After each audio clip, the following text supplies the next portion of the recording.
coming back from the powwow today. It was interesting. It was at the Hongwanji in KL of all places. I'm not sure if it's the first year it's been there. I haven't been tracking powwow activity, but I do know it's been hopping around. It was the Bayfront, it was at Wailo, it was at Kyoka, and now it's at KL. I didn't go yesterday. Just came for a little bit today. I missed the opening ceremony, grand entry, and all those things. It was nice though to see some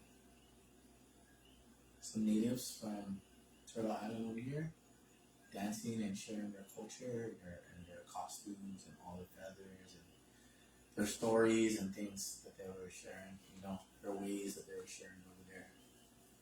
The teachings of the drum, where the drum came from, all of those kind of good oral, traditional, cultural, historical, information, stuff like that. But I want to just remind everybody we are in military occupation, aka war. And what's kind of scary about this war is that it's not a conventional war. I mean, not that I want to make light of people that are getting bombed or shot at, like the people in Gaza and other places. There's other places. I mean, like, it's really terrible what Israel is doing in Gaza, but there's so many other places where people are getting shot and bombed and killed and poisoned and blown up and unalived. And I guess I will say, of all the different things that I've been hearing, recently around social media, one thing that came across my peripheral was what happened in Nepal and how the people within a week cleaned house. And that was encouraging. It kind of gives us, but getting back to this war is a silent war, a quiet war. They have these other technologies. This right here is a weapon. And it reminds me of those Lebanese pagers. Remember that story about the Lebanese pagers that somehow Mossad got a hold of, and they all blew up and killed all these really important people? I don't think, was it Hamas, or I forget what it was, but I don't know if it was Hamas or Lebanese. There was something else to do over there, but it was like some diabolical, crazy stuff, using these things. Hearing about, smart meters on people's homes that are bombs, remote controlled bombs. I guess you can make it flip a switch and make the house blow up from that. I don't know. Different things that aren't necessarily conventional, but really dangerous, and there are casualties, there are fatalities. I mean, some of the stuff that I'm hearing, that I shared with you, I couldn't find that. Again, I looked for it, I couldn't find that. But I'm referring to a post that I saw earlier this morning that I shared with you, Roger, where military C-130 transports that open were being used to transport immigration detainees. And from what I heard,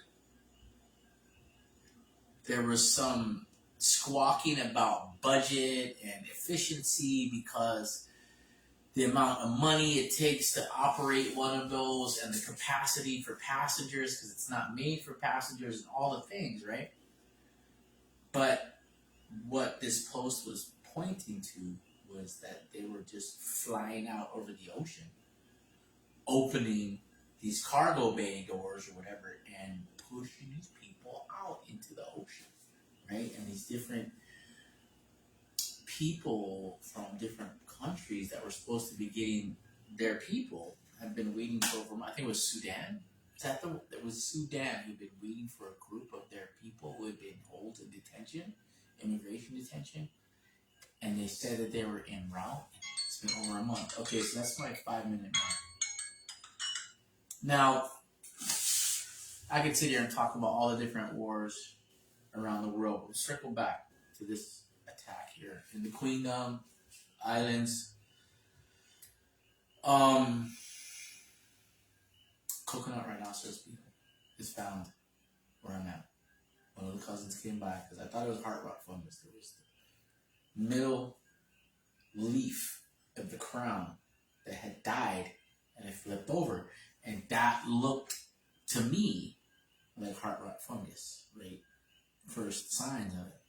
Eventually, when you see heart rot fungus, it'll just die eventually, and finally the last little leaves that are on it are on the outside of the crown rather than the inside. But cousin Kaylee came over and showed me some things on the leaves of the fronds, like the frond, and he was saying that these particular patterns that he was pointing out to me were an indication of coconut rhinoceros beetle. He said that tree wasn't dying from heart rot fungus. That tree was dying from coconut rhinoceros beetle. So I have yet to confirm this, but I would intuitively give my cousin Kaylee the benefit of the doubt because he pretty much knows what he's talking about from things. And he'll confess, like if he doesn't know certain.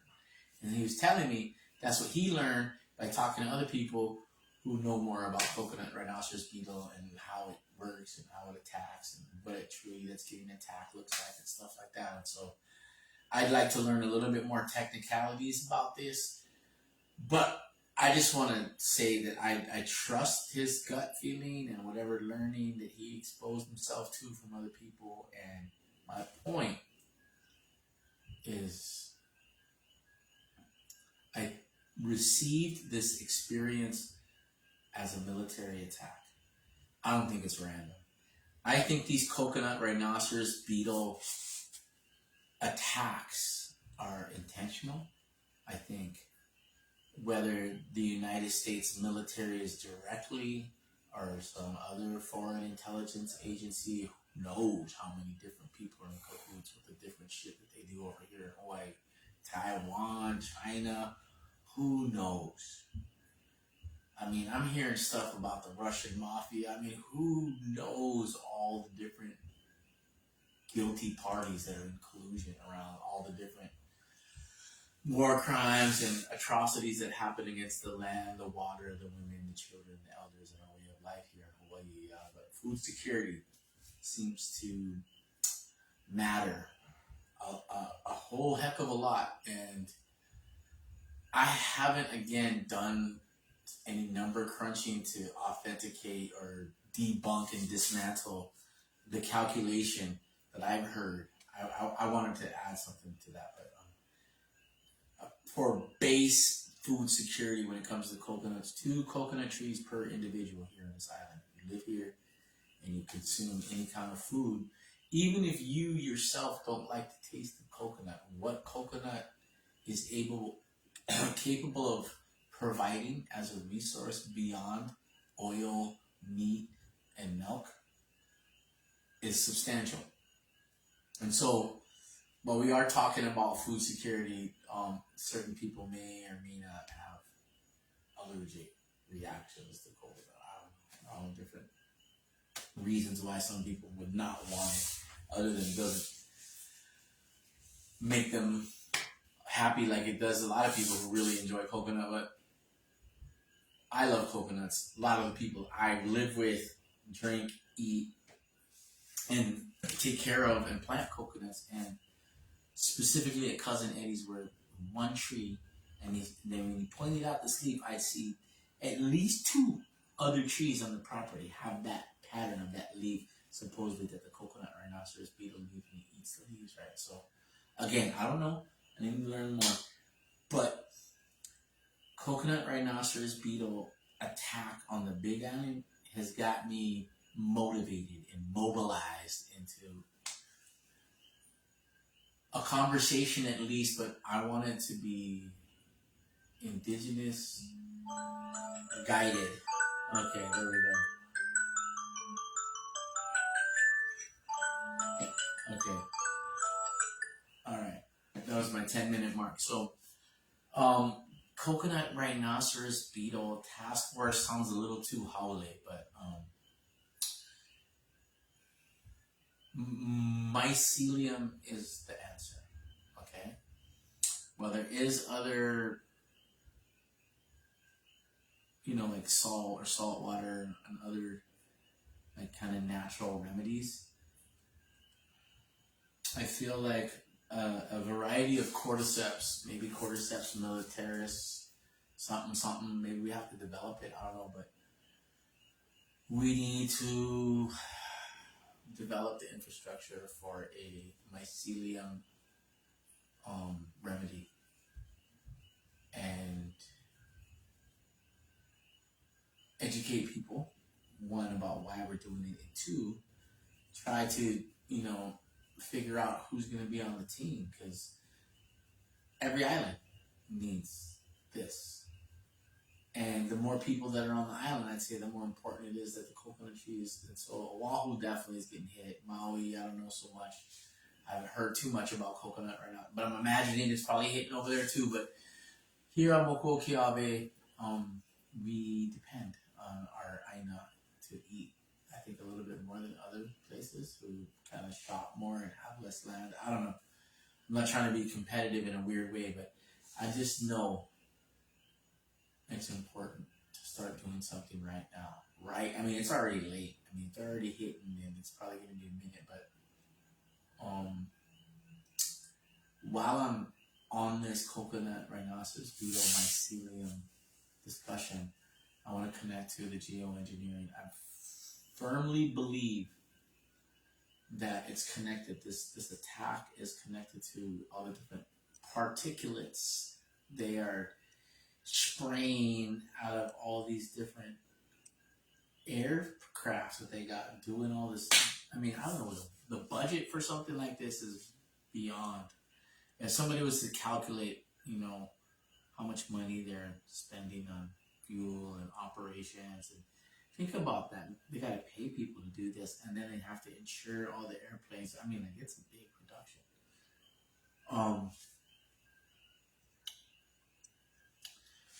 I want to be a part of the Hawaiian Islands and our restoration of sovereignty, international treaty law, to spearhead also the jurisdiction of our atmosphere and begin a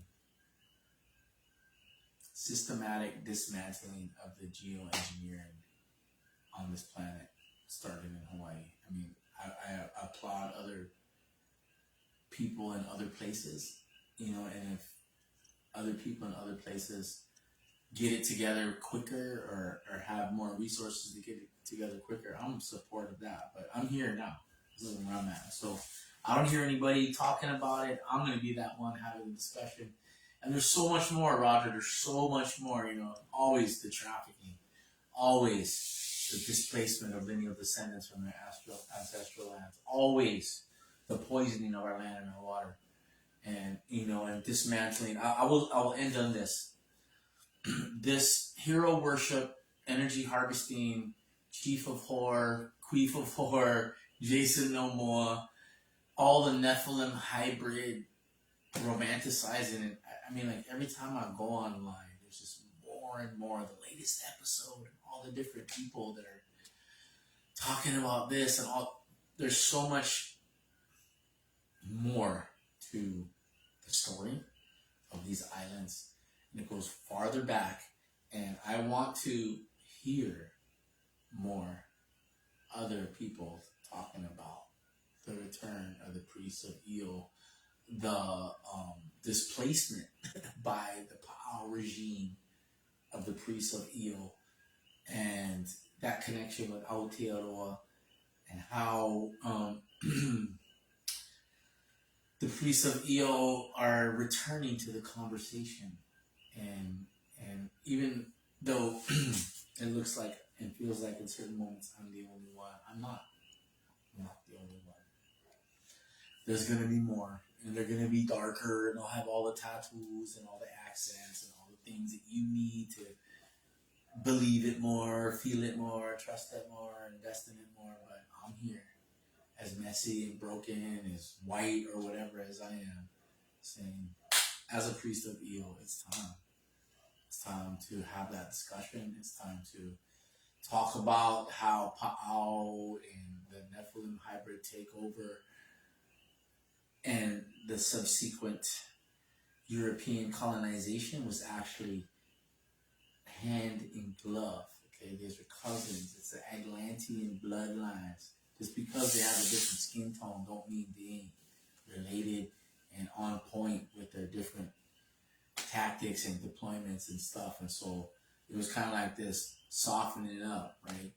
And even now, when you look at the British flag on the Hawaiian flag and the whole monarchy and you know all the things, man, it's time to have those difficult conversations and ask those tough questions. And unfortunately, it feels like and it's looking like we're going to have to use the ihe. We're going to have to use truth as an ihe and kind of hold people because they've been squirming and trying to slip and slide and pull their genealogy out like some magical pass. And all people from all nations, it's time. You know, you're going to have to answer. You have to answer for all those things, you know, all those compromises that you made, all those ways that you hardened your heart and continued doing things that you knew were harmful to the land, to the water, turned the other cheek when these people were trafficking the women and the children, all the things, you know. It's going to be tough, you know, it's going to be a tough call. It's going to be a tough process. I was thinking about South Africa and like the truth and reconciliation, you know, work. And I don't know enough about that to say that that's something that we really need to follow, but it comes to mind, you know, as something that we need to consider and possibly integrate into this process of restoration. And so there's more, but we'll call it for now. Thank you, Roger. Appreciate it.